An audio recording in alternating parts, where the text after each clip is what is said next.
My next guest says rom-coms can be a great form of therapy. I know that. Who doesn't love a good love story, right? Yes, they may be predictable, but that's part of the magic. They make us feel good. New York Times bestselling author Katherine is a firm believer in the power of the genre, and she's here to uplift, heal, and bring hope. She's here with her latest novel, The Love Haters. Good morning. Hi. Oh my gosh, I always love when you come because, yes, this genre right here. Okay, Katherine, you are a product of a family that really valued education. You're married to a teacher. Yes. Your uncle owned a bookstore? Yes, in Houston for 30 years. It was like a little institution. Yeah. In Houston, it was used, rare, out-of-print books, but like people knew about it. Michael Jackson came into the store. Oh, wow. Yeah. Okay. It was a big All right. deal. Okay. Your uncle was bad. Yeah. I mean, it's B-A-Y-U-D, right? Bad. That's the good kind of bad. All right. Do you remember the first book you ever read?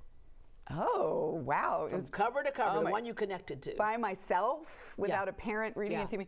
Tales of a Fourth Grade Nothing, maybe? Oh, okay. I think is that a Judy Blume book? A long time ago. My first I love that you know. book. No, mine was like, that's some pig, Charlotte's Web, but anyway. Also great. Yeah, that's a great one. Right.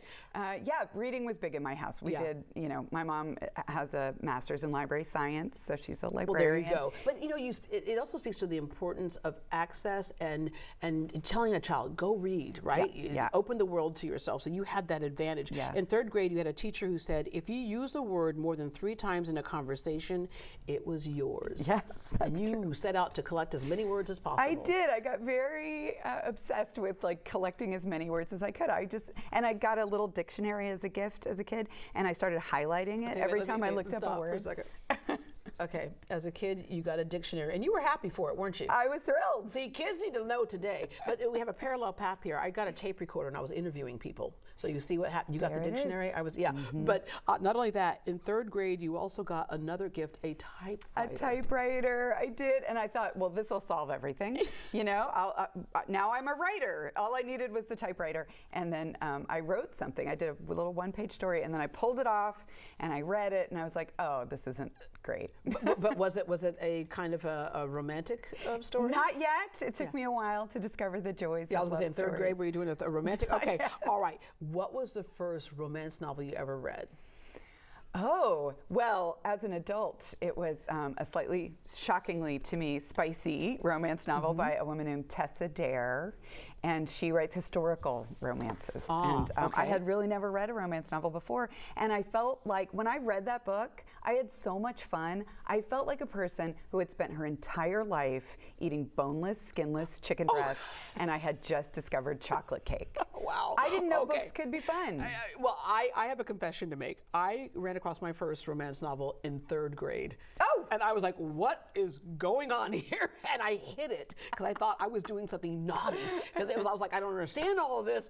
But it was pretty interesting. All right, so there was a connection to you that decided that you wanted to write in this genre. What was that spark?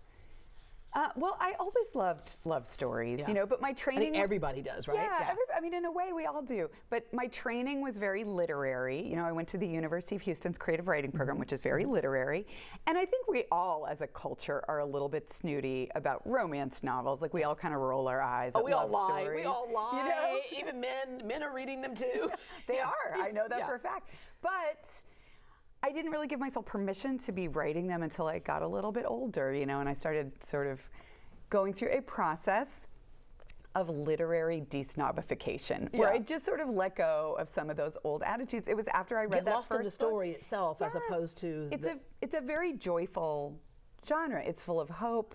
It's full of pro-social behaviors where people learn to be nicer to each other. I mean, love stories are really about people becoming better people. Yeah. So they're very nourishing to read. Yeah. All right. So you had success with your books, and so you're saying in the green room this morning, if you knew how hard it was going to be to get there, you're not quite sure that you would have done it, but you did, and it's paying off. Obviously, you've had great, #1 sellers. You had books that were made into Netflix movies. Yes. two of them. Yeah. So I wrote a book called The Lost Husband that got turned into a movie in 2020 starring Josh Duhamel. If you don't know who that is, he's worth a Google. Yeah. He's worth a look. Yeah. He's very handsome. And also then in 2023, another of my books got turned into a movie with Netflix. It's called Happiness for Beginners, and it stars Ellie Kemper and Luke Grimes. You were able to do a cameo on that one, and you were able to meet Josh on the other. This book writing thing is really good. Yes. All right. The Love Haters. This just in. Oh, it just hit the New York Times bestseller list. It's number 7. Congratulations. This is the highest of your books so far. All right, let's go behind the title, Love Haters, because it's kind of an oxymoron. Well, it's spoiler, it's mostly love. Yeah. I'm not as interested in hate, honestly. The hate's just there for a little contrast. Yeah, but that contrast makes sense, though, because I love when you say, it's like there are people, I think, like you said, everyone loves love, would love to be loved, but they hate when it doesn't work out. Yeah, that's true. We all kind of have a dog in the fight about love. But yeah, this is the story of a woman video producer who gets a gig to go make a video promo of a U.S. Coast Guard rescue swimmer. These are the guys who jump out of helicopters into the ocean and save people's lives. I'm in love with him right now. What's his name? His name is Hutch. Which I think is just about the sexiest military man name I've ever heard in my life. I'm hoping there'll be a whole new spate of babies named Hutch next year. How do you go, there's so many fine details, and one of them is just the name of the character, because immediately what it did was evoke who you think this person is. And what I love about reading books is, as opposed to movies are fine, but in the book, you create whoever you want that character to look like. Yeah. And Hutch looks good. Yeah, he looks good to me too. We probably got 2 different men going on here, but Hutch looks good. How do you come up with the names? Or is it real life people? What is it? Well, actually, Hutch is a real life person, but I've never met him. I got that name from a woman who works at Blue Willow Bookshop in Houston named Christina. She has a son named Hutch. Oh, cool. And he goes to the Naval Academy, so he's a real sort of military person. And I have never met him, but he's got a very nice mother, so I know he's a nice person. So you can read this book going, that character's named after me. All right, so at the end of the game in this book, there's a lot of things that you go through. You've got your characters that you bond with, and then you find how love is worth it, right? Yeah, I mean, how love can inspire us to be courageous, to be kind of the best versions of ourselves. I mean, I think we poo-poo love quite a bit in the world, but I think it's a real force for good. I think the world could use a lot more love out there. Yeah. So I'm trying to promote it. Another thing you do, I can spot your books in the bookstore pretty quickly, because you have these bright, cheerful covers, and this one in particular, you even have on the pages of the book right here. Look at that beautiful turquoise. It's so pretty. Sprayed edges. It's a really big deal. Yeah, and then coming up with your book covers, what's behind this? Because sometimes you have that distressed person on the book cover, with you can see the palpable love between the two and the whole bit. When my mom saw that cover when they sent it to me, I was like, "Mom, here's the cover. What do we think?" And my 84-year-old Texas mother, she just said, "Well, sweetheart, I just want to take that man home with me." Oh, that one right there. That one right there. You know, it's funny because he's not distinct enough for you. You can basically map who you want to be on top of that person right there. Yes. All right, and also in your book we see a dog show up. Oh, yep. There is a Great Dane in this story named George Bailey, after Jimmy Stewart's character in It's a Wonderful Life. And he is basically based on my own Great Dane, who was the first dog my husband and I ever had, who was also named George Bailey after Jimmy Stewart's character in It's a Wonderful Life. My son's 21, and I hear him and his friends talk about girls. Oh, girls are so frustrating. Then I hear my friends who have young ladies now, who are like, boys are so frustrating. You did a TEDx Ben talk, and you say we need to teach boys to read stories about girls. So I'm going to give the whole series to my son. I'll say you'll figure it all out through Katherine Sinner's books.